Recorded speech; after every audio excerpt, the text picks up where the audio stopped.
All right. So what I'm thinking, I'm going to try to present for about 20-25 minutes on 5 vegetables to sow in August. And then I'm hoping to have some time to for questions, about another 20 minutes or so of questions.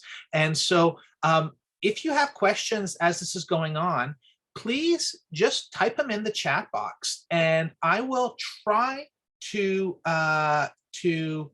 stay on top of questions. But if I don't, I'll get to them by the end. And we'll go through all. I'll make a point of getting to all the questions that I can, or all the questions that you're asking. So welcome, and there's a lot of people coming into this room. Okay, so I'm part of Co-operative Tourne-Sol Cooperative Farm. We founded our farm was founded in 2005, so we're in our 18th year now, I guess 17th year right now. And this is the full team that you see right here. Well, this is a team from a couple of years ago. We don't have a recent picture. And there's 5 of us that started the farm, and now we've grown to almost 20 people on the farm. I am on the far left. And we're situated in Les Cèdres, Quebec, so that's to the west of Montreal Island, just outside of Sainte-Anne-de-Bellevue. I know some of you are actually in Sainte-Anne-de-Bellevue. And then we are vegetable growers, and we grow vegetables for 500 weekly baskets. People pick up on our farm or in the West Island. And we're also seed growers. So we grow seeds, and we work with other seed growers and have an online seed catalog. So that's who we are. And so for today, the question is, we're going into what you can plant in August. And I guess the first question to ask is, how late can you plant in your garden? And I know there's a number of you who are in different zones. So we're just outside of Montreal. We're in a zone 5A, 5B. If you're on the island of Montreal, you might be 6A, 6B.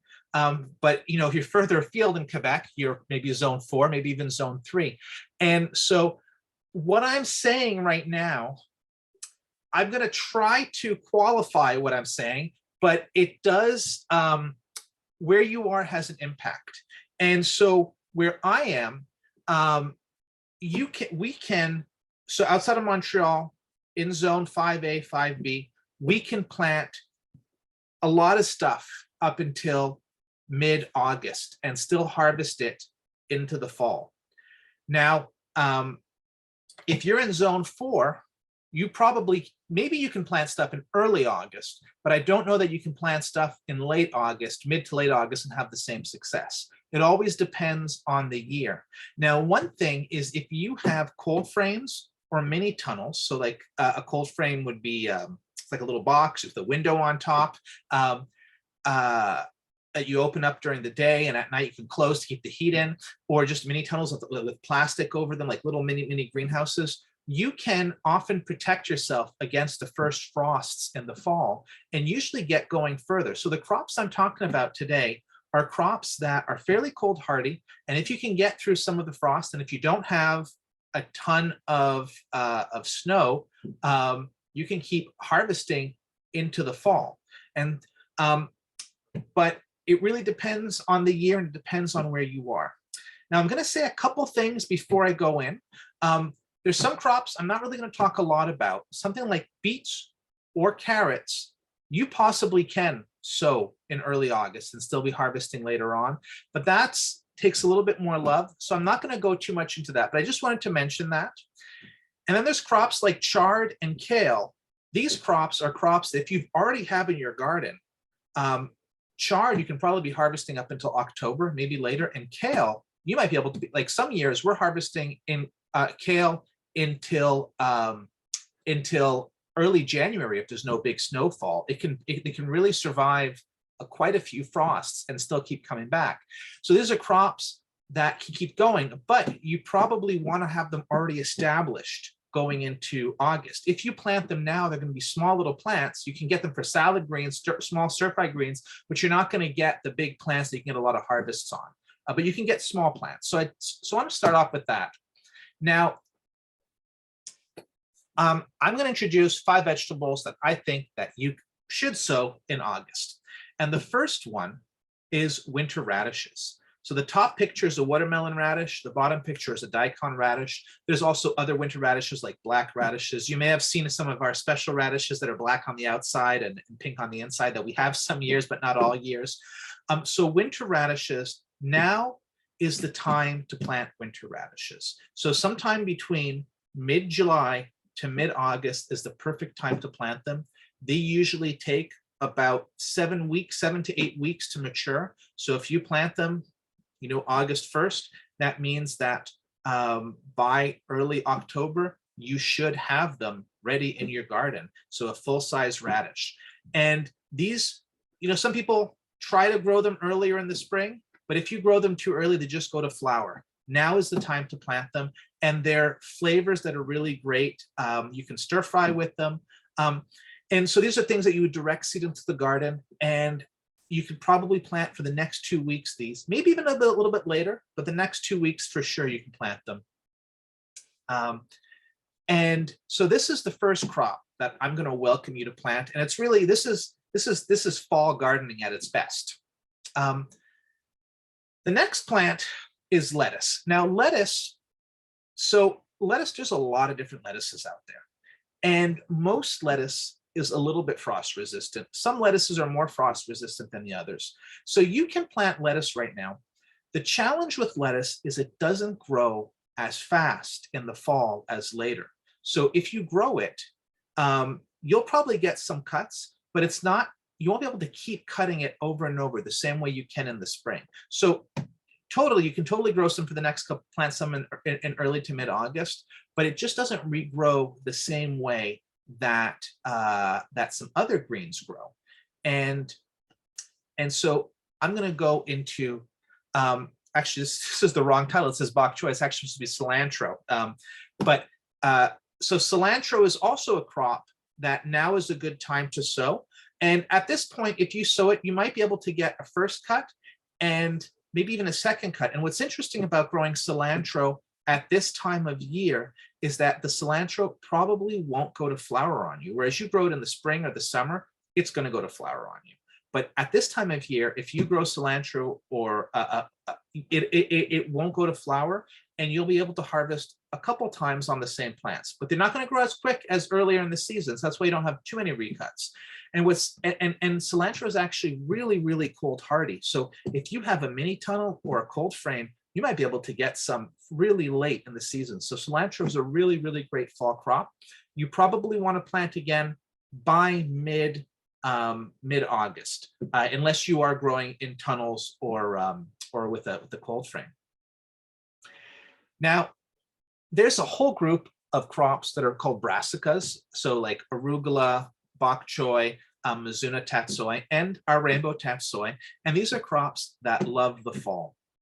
And these are crops that are pretty quick growing. Usually in the peak of the summer, they grow 3 to 4 weeks to get, a nice sized baby leaf. So an adolescent leaf. And these are crops also, like with the winter radishes and these brassica greens, I think now those are the crops that are made for the winter. And they grow fairly quick. They're cold hardy, so they can take light frosts and they keep growing back. Now, if it's a -6 or -7 at night, they might not make it, but -1, -2, they'll often make it. They usually get sweeter having had that frost, and you can get multiple cuts off of them. So these are the best crops to be sowing at this time of year. And I'm a big fan of the rainbow tatsoi. Tatsoi is generally a green, open, like Chinese cabbage, like kind of a flat leaf vegetable. And we crossed it with some other brassica greens, and we got some purple leaves in it. So we've been selecting this for about 15 years almost.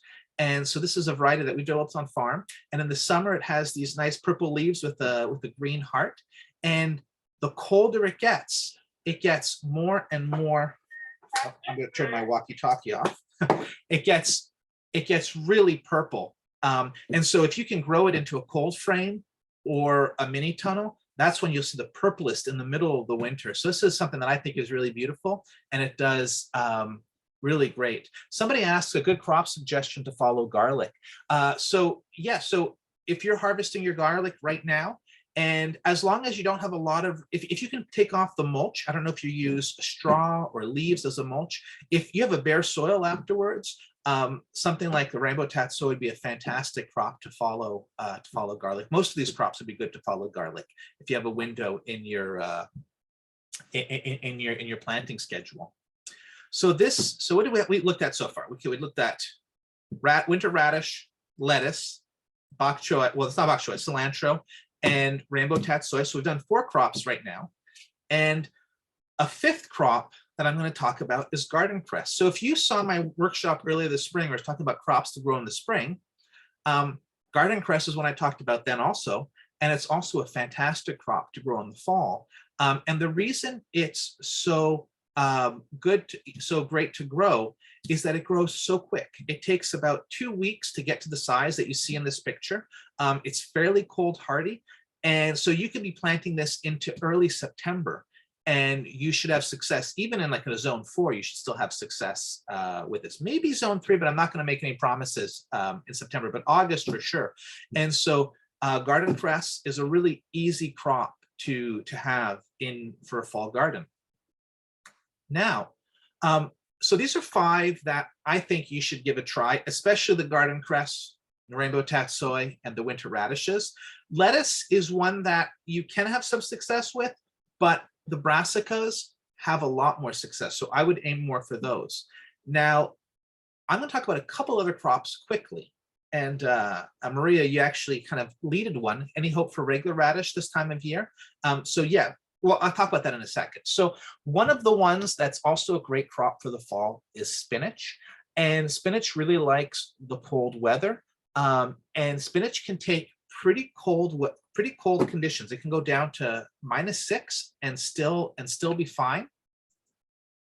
And it gets quite sweet in the winters. So spinach is a good crop to grow. And you could either, you could direct to sow it into your garden at this point, or you could even transplant it out probably until about mid to end August as latest. And sometimes your spinach will even overwinter and come back the next year, depending on how much snow cover you have. So this is a great fall crop too. And then here's a few other crops I'm going to mention. So on the bottom is arugula and bok choy, which are brassica greens, kind of like rainbow tatsoi. And what's nice with brassica greens is that they don't go to flower quickly in the fall. You're able to get multiple cuts. So something like a bok choy, if you're planting it in early August, you'll probably get your main kind of vase-shaped bok choy, a nice one. And after you get it, you'll start to get mini bok choys from the other growing points. And so bok choy is really great for this time of year. And then same with arugula, you get multiple cuts.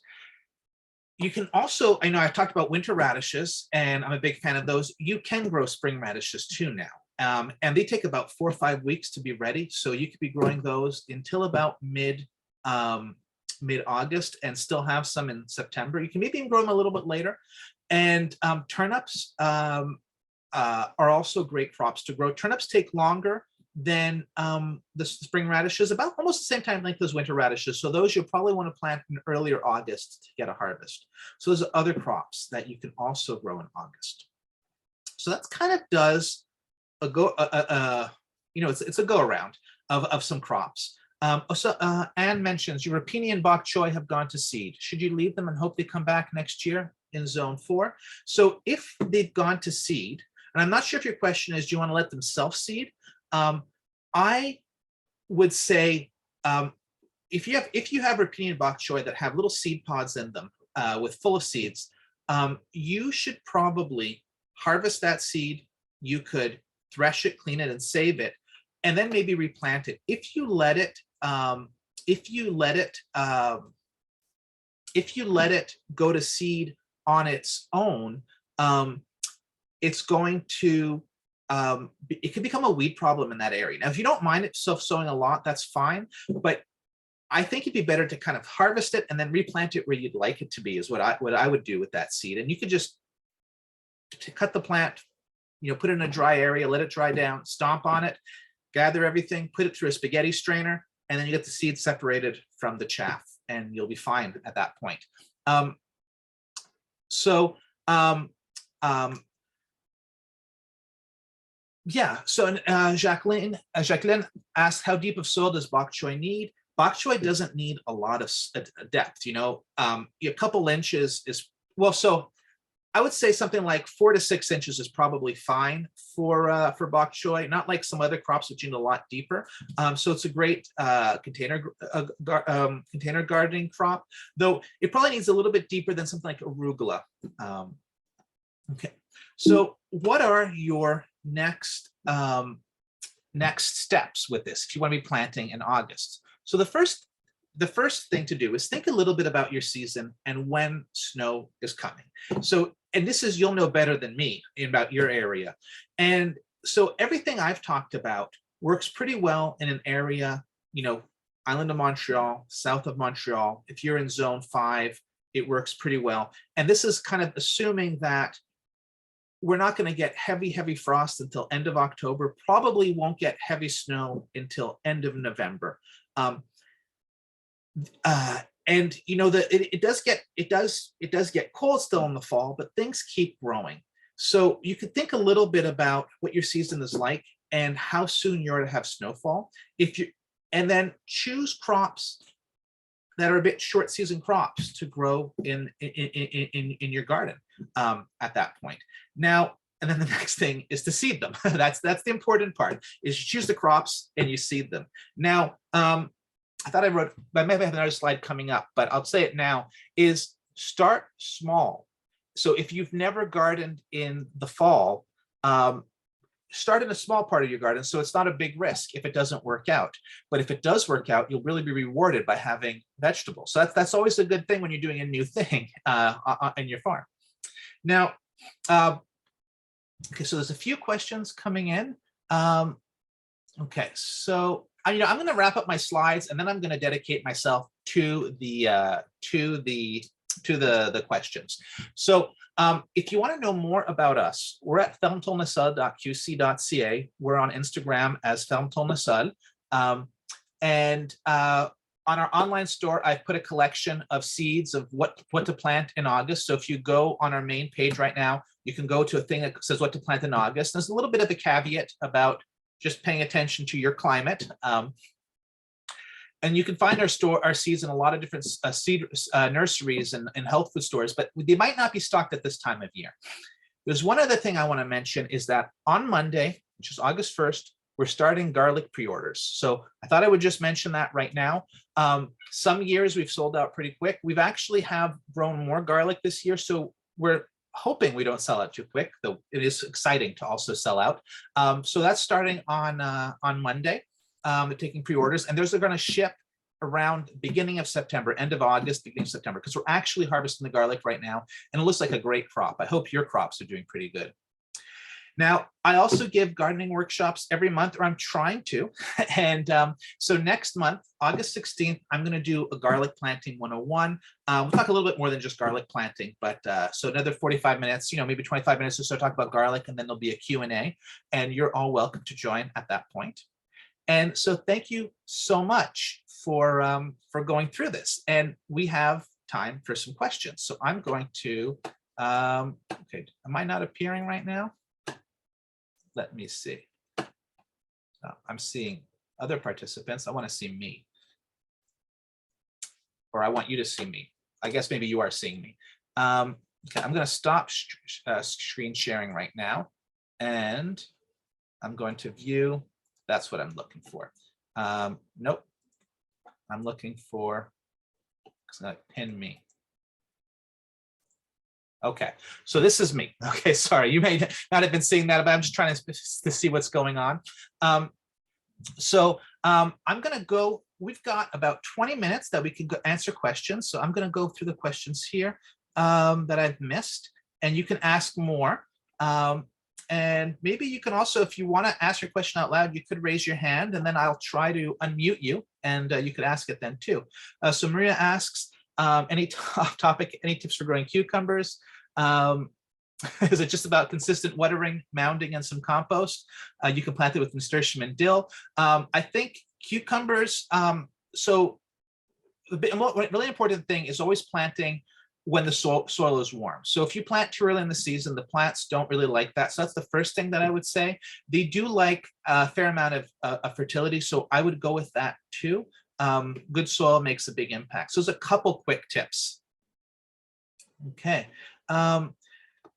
Mag asks, do the bok choy seeds need to be dried and brown on the plant before you save them? Yes. So if your brassica green, your bok choy has gone to flower and then it's produced green pods, at that point the seeds are not ready. Once they've turned yellow or brown is when they are ready. And actually, if you crack the seed at the pot at that point, you'll see the seeds inside. So that's when they're ready to be saved. Oh, Grace asked, how about peas? Some seems to suggest they can grow again in the fall. So peas can be grown in the fall. The problem with peas is that they like cool weather to germinate, and it can be hard to get good germination in August. And sometimes I think that some of the people who are suggesting a lot about fall peas are maybe aiming is more in a context, maybe more in an American, sort of Northeast American context, some places that just, you don't have the same falls that we do. You know, I know that we're in the tropics of Quebec, but we still get quite a bit of snow at a certain point, and it does get fairly cold at night. So you can try with peas, and maybe if it's microclimate, you might have some success, but the germination can be pretty tricky. And maybe one thing that you could try doing is pre-germinating them in your house in a bit of a cooler temperature, and then planting them outside. That might give you a head start. Okay. Can I ask back about this, Dan? You may. Thank you. That's what I was wondering. You know, if they're germinated inside, which I tend to do anyway, and planted as small seedlings, would that improve the chance of getting somewhere? That should improve your chance. The germination is the biggest problem with the hot weather, and then there's a little bit more disease susceptibility, but the pre-germination should help. But I don't have a lot of success with fall growing in the fall pea growing, so I'm not going to make promises. Mm-hmm. But they'll do much better than beans. I mean, beans, the second you have a frost at night, the beans are not going to like it, whereas the peas can tolerate cold weather. Okay, so thank you for the question. Okay.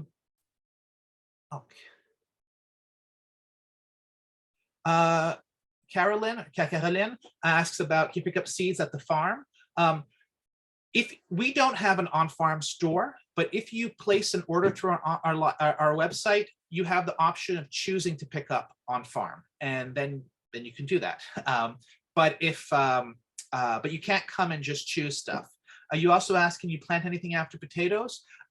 So it depends on how late you're harvesting your potatoes. If you're harvesting your potatoes, you know, early to mid-August, and you can smooth out and make a nice bed, then you should be able to plant something. If you're only harvesting potatoes in September, I think that the only thing that you might want to plant after that might be garlic, which is planted in mid-October, usually early to mid-October. So that might depend on how early you're planting those. Heather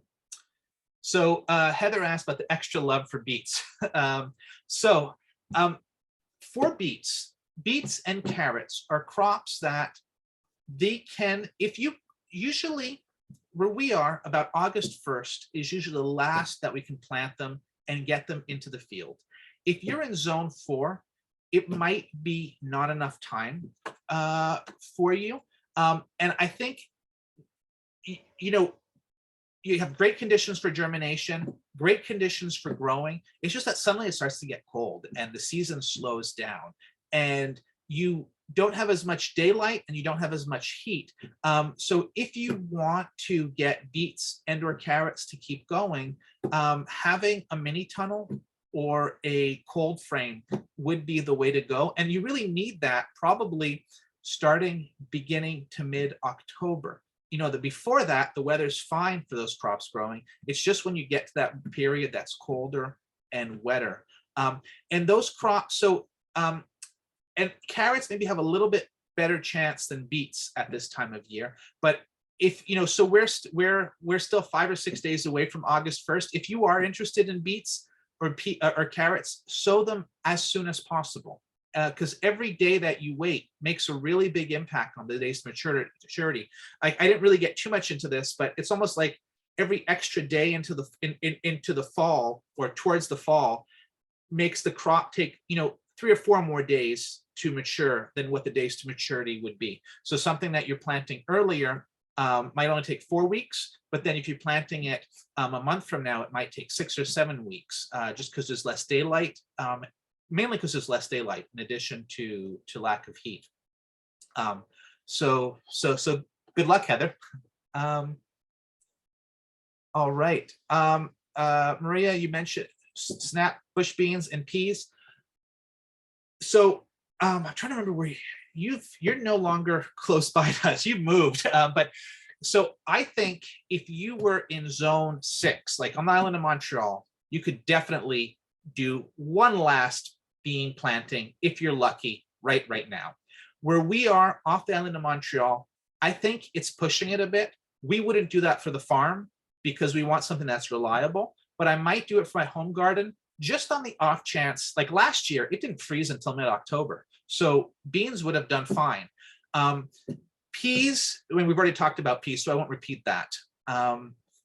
But we are at the really end of bush bean season, and I think if I was in zone 4, I would probably not worry about them.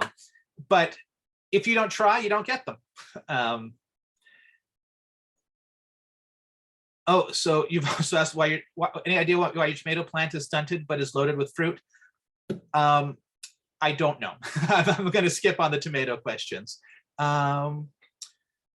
Catalin mentions fingerling potatoes, which you got from us. When do we harvest them? One thing with potatoes, you can start to, if your potato plants start to die back, that is a good indicator that it's time to harvest them. But you can also dig in the ground and see if there's potatoes. And if there's stuff that you like, you could harvest them. Sometimes people will talk about stealing potatoes, so kind of digging in, taking some potatoes off the plant while it's still growing. If they're very small, they will grow bigger. So if you take them, you're compromising the yield, but they're so delicious when they're nice and young. So that could be a reason to do it. And but so potato harvest is probably going to start in the next couple of weeks. So, but those are a couple of things to look for, the foliage, and then also just dig in and see what the roots look like. Tips for getting carrots to germinate. It's really humidity. Keeping carrots moist is what's going to get them to germinate. If it dries, if you have a hot summer and it dries up and you're not watering often, that's going to be tough. So you don't want to have them, you don't want to plant carrots too deep, but you don't want to plant them too shallow. And so maybe, what's often said is sowing something 3 times the width of the seed. And so if, carrots are pretty small, so kind of open up a trench. You want to get them underneath the ground, and it's just really watering regularly is what's going to make it happen. In the peak of the summer, carrots take 7 to 10 days to germinate, which can be a long time. Something like arugula takes 3 days. Earlier in the season, later the season, carrots can take 2 weeks and more to germinate. So maybe also patience is important, and good weed control. If you put in a bed that's really weedy, maybe the weeds are going to grow much quicker than the carrots, and even if they germinate, you might not see them. I don't know what's going on in your garden, so I can't tell specifically, but those are some thoughts. Any tips for insect pests on brassicas? Yours got devoured by something. So it's flea beetles they're little black beetles that jump on the leaves. They're a problem with brassicas. They're a really big problem when it's drier and hot. It's not as common in the fall. So that's something that sometimes so the biggest solution is to use row cover, floating row cover, which you can buy at different, like a Shop Agricole has some, Dubois, a few places you can buy floating row cover that you would put over your plants. And with something like arugula or bok choy, we actually keep them under row cover almost until the moment we harvest them to keep them away from those pests. In the fall, because the pressure is lower, you might be able to sow and not cover them and have good success. Like the fall is brassica season. So that should be better for you. Okay, so I think I have gotten through the questions that are here. I've got about 5 more minutes if anybody has any more questions that they want to ask. If not, I guess I could wax poetically. I guess the big thing to think about. I would have another question. Go for it. I've tried 3 times now to sow carrots within the last 3-4 weeks, and they just get eaten by something, and I'm not sure what it is. I have seen one Japanese beetle on that bed. It is covered by row cover, but do you have any idea what that could be? That's eating them.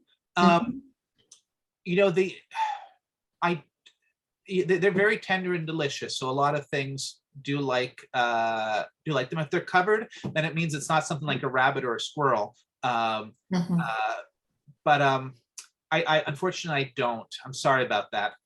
I wish I had a better question. Can I make a suggestion that you do a webinar on pests at some point? Yeah, I it's a good idea. It's not. I second that. It's not my strongest, but I'm going to write that note down, and we'll see what I can answer in that. All right, great. So thank you, Grace. Sinclair, you have the hand up. Do you want to unmute yourself and ask your question? Yeah, I think my question appeared at the same time as Rhea's about pests. My pole beans, which I sow from harvested seeds from previous years because I much prefer the pole beans to the bush beans, were eaten by slugs this year. And I think it was slugs. They germinated, they came up, and then the leaves got eaten. And now I have little stubby things about the size of my finger with no leaves on them at all. That could definitely be slugs. It was wet at the beginning. We had it was a very wet spring. May was very wet. Early part of September was wet. So it could definitely be slugs. If you have a lot of mulch around, that could be a habitat for slugs. It's great for I'm in a raised garden, so it's not. I don't have a lot of space, so it's hard to put in things like road cover. Yeah, so I don't have the perfect answer for you on the pole beans, unfortunately. Okay. I'm sorry about that. A workshop on slugs or a workshop on pests would be great. Okay, thank you. Maybe I'll try to convince Renee to skip that. She's a little bit better on our farm with that stuff. Thank you. Okay, Carolyn, you have your hand up. Yeah, hi. For the seeds, is it always the case that you have to wait for them to dry on the plant for them to be viable? Yes-ish. It's if you okay, so the plants will tell you. Plants give you a lot of indicators when they're ready. If you think about a tomato that is green and you don't want to eat, because it's all, it's very like, I don't know, sour tasting, and then it turns red when it's ready to harvest, or yellow, or a different color. That's an indicator that the seeds are good inside, and they want a creature, not necessarily a human, but a creature to eat it, and then the seeds go through the system and come out the other end. Right. One way to save seeds. But so that's so the plant gives you an indicator, and that's kind of the same thing when you're looking at something like a Nebraska green or a lot of flowers. When the pods are still green, the seed is not going to be ready, and then it kind of changes color when it is ready, and it might attract something to it, or they also become more brittle and they're easier for the seed to fall out. So that's kind of just a general rule of thumb. Now, in some cases, if the seed is almost ready, so if you had a pepper, if you have a tomato that's just starting to turn, and you harvest that tomato and you put it on your counter, 3 or 4 days later, it'll be perfectly red. And so the seed will keep germinating in that. And so if you have a brassica plant that has pretty fat seed pods and the seeds are pretty big inside it, and you harvest, you cut that plant and you hang it somewhere dry, and you let it sit 1 or 2 weeks, you'll probably see those seeds mature. It is easy to harvest a little too early if you don't know what you're looking for. So, but you can sometimes harvest in advance. It's better to wait till the seed is almost mature in the garden. And also there'll be more energy in the seed at that point. Thank you. Okay, so there's one last question I'm gonna answer before I wrap up, because I have another presentation in 5 minutes. I want to just take a break quickly. But so when is it time to harvest garlic? So the way that you can tell if garlic is ready to harvest is, so when garlic starts growing, it starts growing green leaves from the inside out, and then you go up till you have about 9 to 12 green leaves on the plant. And then the leaves start to die from the outside. The oldest leaves die first. And so and each leaf corresponds to a wrapper around the bulb of garlic. And so you'd like to have about 5 wrappers left around that garlic. So you want to have about 5 green leaves left on your plant. And now we grow 25,000 bulbs. So we start when there's 7 or 6 leaves, because we want to, have enough time. But if you have, if a smaller garden plot, you can, when most of them are about 5 leaves, is the time to harvest it. And so right now is probably starting to be the time. And from what I've seen, this year garlic is earlier than usual. We had a bit of a warm April, though May was cold, April was warm, and I think garlic got a real head start. So now, if you are growing garlic, go and check it out. There's one other way to check if garlic is ready, and I don't know if I can explain it well, but if you cut the bulb, so you see the cloves, and like you cut them in half, and you look at the garlic skin, the wrappers, if the wrappers are starting to kind of pull away from the bulb, starts to be a space between it, that's another indicator that the wrappers have kind of dried up, and it's a time to harvest garlic. You can also pull it up and see if you like what it looks like, and then pull it. So those are all different ways to look at your garlic. But I'm going to wrap up on that note, and maybe I'll see some of you in a month and talk about planting garlic and other kinds of garlic and all that stuff. So thanks so much for joining me. I really appreciate it, and I hope you have a good day. And if you've never planted stuff in August and you have some seeds left over and you got a little soil, go and do it and see what happens. So enjoy yourself. Bye, everybody.